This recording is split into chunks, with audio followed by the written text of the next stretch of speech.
There we go. Oh, is it working? Yep. Okay, so you got sternocleidomastoid, runs from your sternoclavicular joint. The mastoid process, it will flex the neck and rotate the head to the opposite side. Trapezius will go from the occipital bone, cervical and thoracic spines, or the origin, inserts on the spine of the scapula and the medial border. It will elevate and hyperextend the neck. If we go latissimus dorsi, it's going to be the ilium, lumbar vertebrae, and thoracic vertebrae, the spines. Goes way up underneath, inserts on the intertubercular groove, and that is going to extend your shoulder and also adduct your shoulder.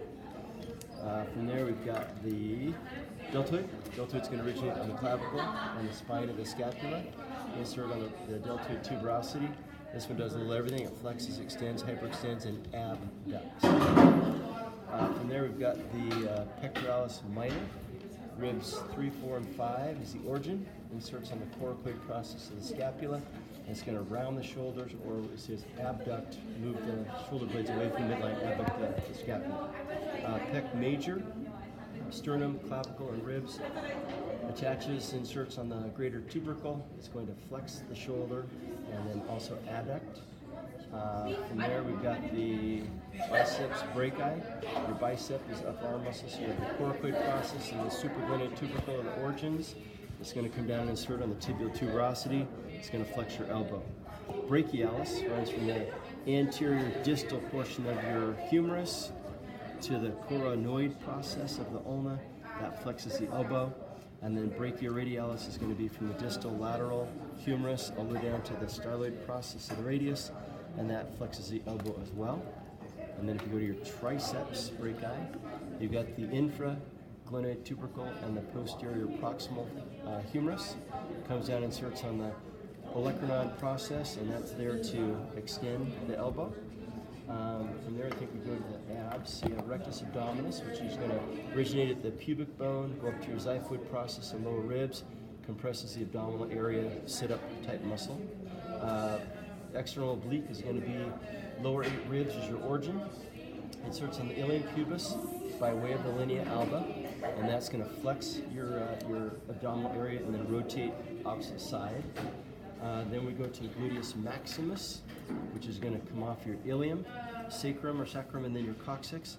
Go down and insert on, this guy's backwards, tough to do. On is called the gluteal tuberosity, or gluteal tuberosity right there. Okay, so that's going to extend the hip. If you go to the next one, it's going to be the gluteus medius, which is the lateral portion of the ilium. Goes down, inserts on the greater trochanter, and when that shortens up, it's going to abduct the hip. From there, we've got the adductors. Adductor longus goes from the pubic bone to linea aspera, and it adducts. Adductor magnus goes from your ischial tuberosity to the linea aspera, and that adducts the hip. And then your gracilis is your longest one, goes from the pubic bone all the way down the medial condyle of the tibia, and that's an adductor as well. From there, if we go to the quadriceps, rectus femoris is going to run from your anterior inferior iliac spine all the way down to the tibial tuberosity, crosses over the hip, so it's going to flex the hip and extend the knee. Then you get your vastus group, which is going to be vastus lateralis, goes from the greater trochanter and linea aspera to the tibial tuberosity. The intermedius goes on the anterior femur to the tibial tuberosity.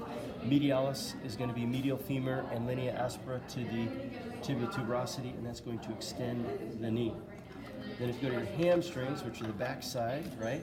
All 3 of these are going to originate on the ischial tuberosity. A lot of groups here, you can put them together. So the bicep femoris goes from the ischial tuberosity all the way down to the head of the fibula or the lateral condyle of the tibia. It's going to extend the hip, and it's going to flex the knee.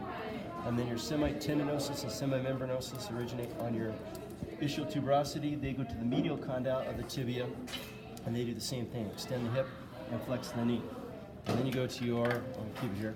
If you go to your gastrocnemius, you're going to go to, origin is going to be the condyles of the femur, and then it comes all the way down and then inserts on your calcaneus. That's going to plantar flex, which means point the toe. And then your tibialis anterior is going to originate on the anterior crest of the tibia, insert on the medial cuneiform, and it's going to dorsiflex the foot.